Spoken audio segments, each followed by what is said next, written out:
चक्षुरुन्मीलितं येन तस्मै श्रीगुरवे नमः। गुरुर्ब्रह्मा गुरुर्विष्णु गुरुर्देवो महेश्वर गुरुः साक्षात् परं ब्रह्म तस्मै श्रीगुरवे नमः। त्वमेव माता च पिता त्वमेव बन्धो च सखा त्वमेव वेद्या द्रविणं त्वमेव सर्वं मम देवदेव। गजाननं भूतगणाधिसेवितं कपिध्वजम्बो बलचारुभक्षणम् उमासुतं शोकविनाशकारकं नमामि विघ्नेश्वरपादपङ्कजम्। अनंत श्री विभूषितो श्री पंचायती महानिर्वाणी अखाड़ा के महामंडलेश्वरों एवं उत्तर प्रदेश संत समाज के अध्यक्ष श्रोत्रिय ब्रह्मनिष्ठ श्री सतगुरुदेव भगवान के चरणों में कोटि कोटि नमन। इस आश्रम के पीठाधीश्वर एवं निर्वाण पीठाधीश्वर राजगुरु श्री पंचायती महानिर्वाणी अखाड़ा के आचार्य एवं महामंडलेश्वर श्रोत्रिय ब्रह्मनिष्ठ स्वामी विश्वकानंद भारती जी के चरणों में कोटि कोटि नमन। यहाँ के अधिष्ठान पंचदेवों के चरणों में कोटि कोटि नमन। सभी संतजन के हृदय में आत्मस्वरूप विराजमान वह आत्मा जो ब्रह्म ही है उसको साक्षात कोटि कोटि। आज यदुवंश के नाश का वर्णन है जो कि श्रीमद्भागवत की 30वें एकादश स्कंद का 30वां अध्याय। कल उद्धव जी भगवान से विदा लेकर के बद्रिकाश्रम के लिए प्रस्थान कर गए थे और आज यहाँ पर उसके बाद पूरे यदुवंश का संहार का वर्णन आता है। राजा अर्थात परीक्षित जी सुखदेव जी से पूछते हैं, ततो महाभागवत उद्धवे निर्गते वनं दारवत्तां किम् अकरोद भगवान् भूतभावनः। ब्रह्मशापोपसंसृष्टे शकुले यादवर्षभ प्रेयसीं सर्वनेत्राणां तनुं स कथमत्यजत। प्रत्याकृष्टुं नयनं बलं जत्रलग्नं न शेकुः कर्णविष्टुं न सरति ततो जत शतमात्मप्रलग्नम्। तत् श्रीवाचां जनयति रतिं किं नुमानं कवीनां दृष्ट्वा जिष्णोजुधीरतगतं यद् तत्साम्यमीयो। कहते हैं जब महाभागवत उद्धव जी के लिए विशेषण आया है, जब वहाँ भगवान के पास से उनकी आज्ञा अनुसार ही बद्रीवन अर्थात बद्रीनाथ धाम को प्रयाण कर जाते हैं, तो परीक्षित जी पूछ रहे हैं सुखदेव जी से, हे भगवान उसके बाद आगे की कथा आप सुनाइए, क्या होता है। हे प्रभु, यदुवंश शिरोमणि भगवान कृष्ण अपने कुल के ब्रह्म के शाप से ग्रस्तों ने यहाँ पर 2 श्राप लगा था। एक तो ऋषियों का श्राप और दूसरा जो धृतराष्ट्र की पत्नी और कुरुनंदन दुर्योधन की माँ, उसने भी गांधारी, जिसका नाम जानते ही होंगे, प्रसिद्ध नाम है, गांधारी ने भी जदकुल के संहार का श्राप दिया था। उसने यही कहा था, जैसे आपने मेरे कुल का नाश कराया वैसे ही आपका कुल भी नष्ट हो जाएगा। यही श्राप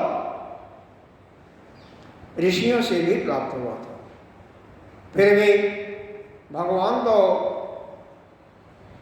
सब कुछ करने और धरने वाले हैं, जो चाहे वह करने में समर्थ है। उन्होंने उसी यदुवंश के उद्धव जी उनको बचा लिया, साथ ही साथ एक और ही अपने ही उसका नाम है, जो बाद में मथुरा का सम्राट बनाया था युधिष्ठिर ने,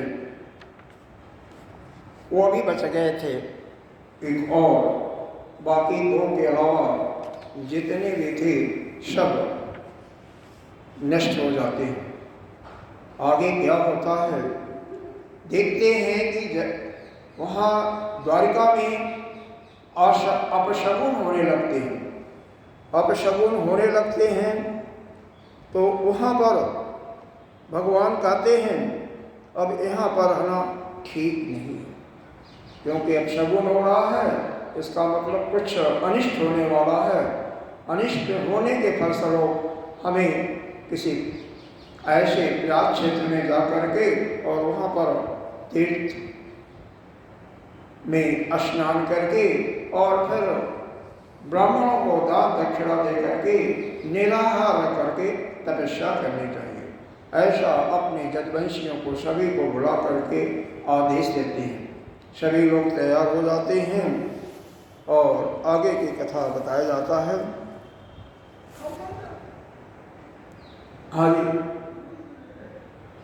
देवी भुवयन्तरिक्षे च महोत्पादान् समुत्थितान् दृष्ट्वा सेनान् सुदमार्यां कृष्णः प्राह यदुनिदम् एते घोरा महोत्पाता द्वारोत्तमयमिकीतवः मुहूर्तमपि नस्ते अमत्र नो यदुपुङ्गव स्त्रियो बालाश्च वृद्धाश्च सङ्गोद्धारं व्रजन्वितः वयं प्रभासं जाशामो यत्र प्रत्यक सरस्वती। उनका नाम था ब्रजनाभ। ब्रजनाभ जो मथुरा का सम्राट बनाया था ब्रजनाभ, वो भी बचा लिया था भगवान ने। तो भगवान चाहते सबको बता सकते थे, लेकिन भगवान का ही संकल्प था सबको नष्ट करना, क्योंकि भगवान पृथ्वी पर भार को नहीं देखना चाहते।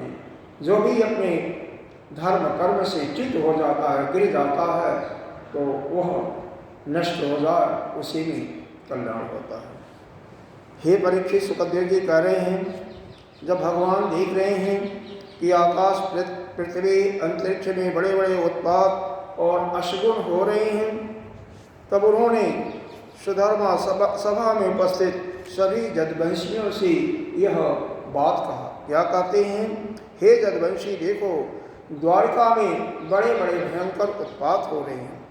ये साक्षात यमराज की ध्वजा के समान हमारे अनिष्ट के सूचक हैं, और हमें यहाँ 2 घड़ी भी नहीं रहना चाहिए। कुछ भी ठहरना हमारा ठीक नहीं है। स्त्रियाँ, बच्चे, बूढ़े यह शंखोद्वार क्षेत्र में चले जाएं और हम लोग प्रभात क्षेत्र में चलते हैं, और वहाँ पर जा कर के हम जहाँ पर सरस्वती नदी यह प्रभात क्षेत्र में वह समुद्र में मिल रही हैं, उसी को प्रभात क्षेत्र नाम दिया। इस प्रकार से वहाँ लोग चले जाते हैं। इति सर्वे समाकर्ण यदुवृद्धा मद्विषः तथेति नो विरुतीर्यं प्रवासं प्रयो रथैः तस्मिन् भगवतादिष्टं यदुदेवेन यादव चक्रो परमया भक्त सर्वश्रेयोपहृतं तत तस्मिन् मह्यापनं पपो मैरेक्यं मधु दृष्टविभंसेत् यदयो जद द्रवै भ्रश्यति। होता क्या है, सभी जो वृद्ध जदवंशी थी भगवान कृष्ण की बात सुन करके ऐसा कह करके उनका पालन करते हैं और तुरंत नौकाओं से समुद्र पार करके प्रभात क्षेत्र की यात्रा प्रारंभ कर दिया। वहाँ पर पहुँच करके यादवों ने जदवंश शिरोमणि भगवान कृष्ण के आज्ञा अनुसार बड़ी श्रद्धा और भक्ति से शांति पाठ किया तथा सभी प्रकार से मंगल कर्म किए। यह सब तो उन्होंने किया, लेकिन भगवान जब जो चाहते हैं, जो संकल्प कर लेते हैं, उसके अनुसार आगे का कर्म क्या होता है, उनकी बुद्धि को हर लिया। जब किसी की बुद्धि हर ले जाती है तो वह उसका कोई भी मन पर बुद्धि पर कंट्रोल नहीं रहता है। वह लोग वहीं पर मदिरा का पान करने लगते हैं। सोच लें, कहीं भी कोई भी मदिरा का पान खेलता है, का अपान करता है, जुआ खेलता है या और क्या है, दुर्व्यवहार, स्त्रियों के साथ दुर्व्यवहार करता है, चोरी करता है, तो वहाँ पर तो कलयुग का वास होता ही है।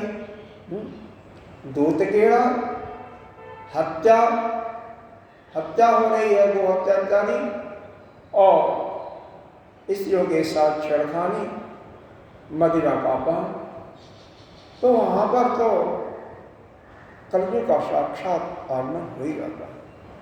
इतने मतवाले हो जाते हैं वह जदवंशी कि आपस में ही एक दूसरे को गाली बकते हुए और जो कुछ बातें हैं, कोई भैंसे पर चढ़ जाता है, कोई बैल पर, और वहीं से अपने तीर कमान लेकर के एक दूसरे को मारने के लिए तैयार हो जाते हैं। ऐसा करते करते आपस में ही उनका घनघोर युद्ध होने लगता है।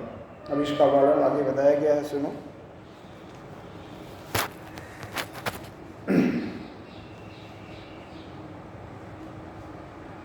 पताके रतकुंजलादिभि खर दृष्ट गोभी महिषैर्नरपि मेधा समेता श्वेतरैष दुर्मदा नक्षत्रभिश्व दीपावनीम् प्रद्युम्न शाम्भो यदिरोणमसल क्रूर अक्रूर भोज अनिरुद्ध सात्यकी सुभद्र संगगामजितौ सुदारुणौ गदौ समेत सुरथो समर्पति। प्रद्युम्न शाम के साथ, जबकि प्रद्युम्न भी भगवान के ही लड़के थे, शाम्बकी दोनों भाई भाई हैं, लेकिन आपस में ही एक दूसरे का जान लेने के लिए उतारू हुआ। आजकल भी तो यही होता है, एक भाई दूसरे भाई को अपना भाई नहीं समझता है। जब वह कुछ सब कुछ जानता है, इस पृथ्वी पर जो कुछ भी है अनित्य है, आज है कल नहीं रहेगा, फिर भी छोटी से छोटी बातों में वह आपस में भिड़ जाते हैं और एक दूसरे की जान लेने के लिए तैयार होते हैं। वही जदवंश वासी ने किया। सभी की ध्वजाओं पर, सभी के रथों पर ध्वजा फहरा रही है। कोई जंगली हाथी एक दूसरे पर दांतों से चोट कर रहे हैं। अक्रूर भोज से, अनिरुद्ध सात्यकी से, सुभद्र संग्रामजित से, भगवान के ही भाई गद उसी नाम के उनके पुत्र से, और सुमित्र सुरथ से, इस प्रकार से आपस में ही सारे जदवंशी युद्ध करने लगे और मरने भी लगे, क्योंकि जो भगवान संकल्प कर लेते हैं वह देखते देखते चुटकियों में पूरा हो जाता है। वह यदुवंशी इतनी क्रोध, देखो हमेशा क्रोध कहाँ से उत्पन्न होता है, इसका मूल चीज़ समझना चाहिए, क्योंकि हमारे अंदर भी तो क्रोध है और वास्तव में इसी को समझाने के लिए शायद इस अध्याय का पाठ किया जा रहा है। होता क्या है, जब आप जानते हो कि अमुक 4 स्थानों में कलयुग का वास होता है, जहाँ भी दूध होगा, जहाँ भी मदिरापान होगा, जहाँ भी गोहत्या होगी और जहाँ भी स्त्रियों के साथ व्यभिचार होगा। 5वां स्थान भी दिया था बाद में, या तो अभी इसके बाद में ये दिया गया है, लेकिन पहले से ही यह यूनिवर्सल ट्रुथ कही है, जहाँ पर यह होगा तहाँ पर बुरे कर्म कुकर्म होंगे ही होंगे।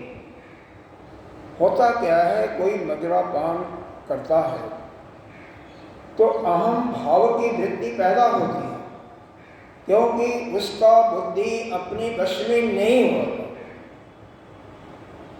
तो जो कहते हैं,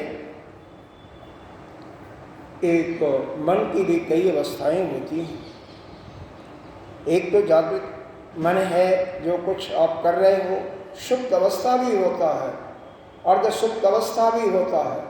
तो जो उसमें कोई विचार चला जाता है और जब कोई विशेष घटना होती है तो वह भी सामने प्रकट हो जाता है।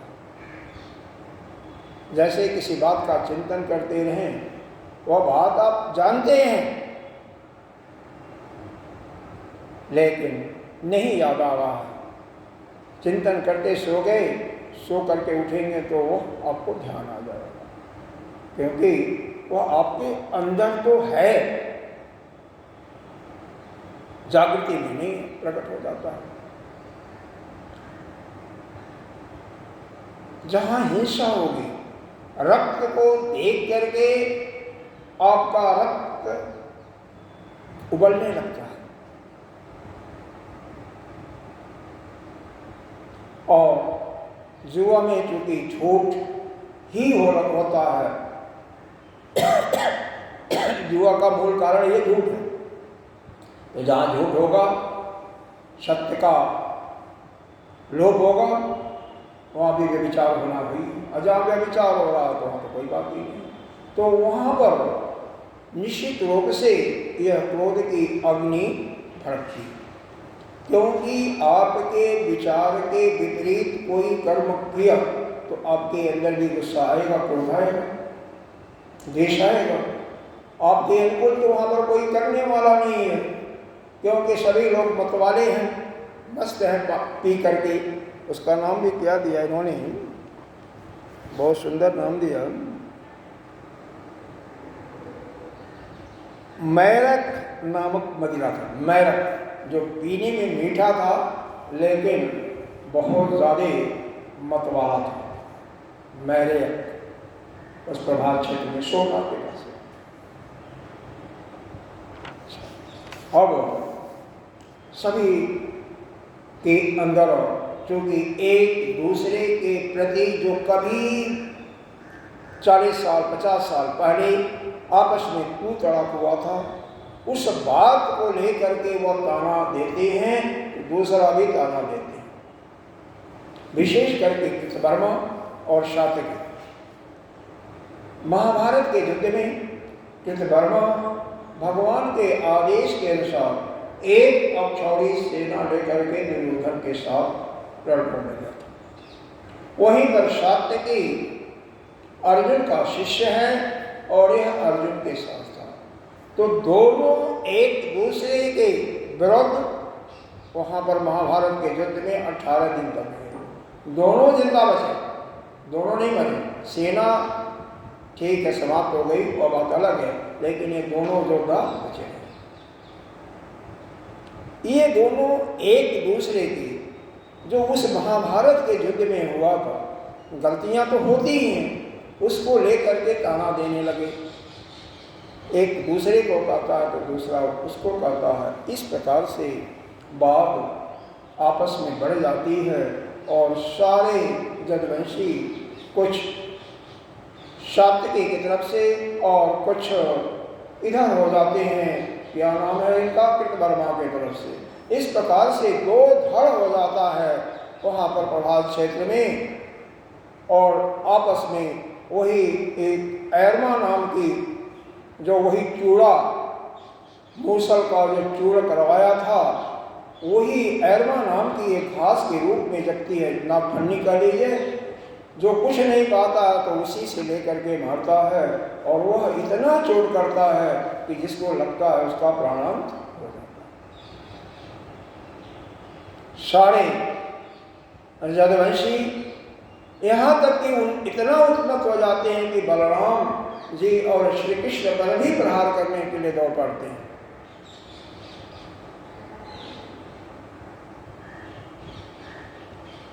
कभी भी कोई भी हो, जो कोई भी हो, अगर इन चीज़ों का मदिरा का पान करेगा, दूध खेलेगा, पीड़ा करेगा, हिंसा करेगा या उसके साथ में होगा या स्त्रियों से व्यभिचार, तो वह अपनी बुद्धि को खो देगा, निश्चित रूप से खो देगा और वह जो नहीं करना चाहिए वह करने में आतुर होगा। इस प्रकार से जदवंश का वहाँ पर नाश होना प्रारंभ हो जाता है। दार्शाय विषयंधक भोज सात्वता मध्यवृदा मापुरशूरसेन विसर्जना कुकुरा कुंतश्च मिथस्त ते अथ विसर्ज सौहृदम। कह रहे हैं वहाँ पर कौन कौन थे? दार्शा, विषड़े, अंधक, भोज, सात्वत, मधु, अर्बुद, माथुर, शूरसेन, विसर्जन, कुकुर और कुंती आदि सभी वंश के लोग थे। और ये सभी लोग आपस में, ये सभी भगवान के ही थे और सभी लोग आपस में ही लड़ करके मरना शुरू।